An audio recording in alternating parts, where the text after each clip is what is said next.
అందరికీ నమస్కారం అండి. నేను 2 రోజుల క్రితం సోషల్ మీడియాలో ఒక వీడియో అప్లోడ్ చేయడం జరిగింది. దానికి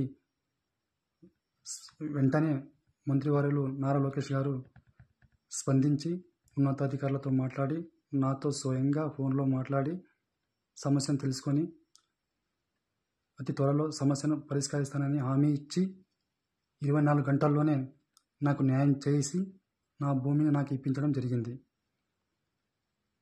సార్ మంత్రివర్యులు నారా లోకేష్ గారికి, కూటమి ప్రభుత్వానికి మరియు deputy CM Pawan Kalyan sir గారికి, సీఎం సార్ నారా చంద్రబాబు నాయుడు గారికి, మన మడకశిర నియోజకవర్గం ఎమ్మెల్యే ఎంఎస్ రాజు గారికి, ఎమ్మెల్సీ గుండుమల్లి తిప్పేస్వామి సార్ గారికి, పోలీస్ వ్యవస్థకు, రెవెన్యూ డిపార్ట్మెంట్ అందరికీ, పత్రికేయులకు, నాకు సహకరించినటువంటి తోటి మిత్రులందరికీ పేరు పేరిన మరొకసారి కూటమి ప్రభుత్వానికి ధన్యవాదాలను తెలుపుకుంటున్నాను.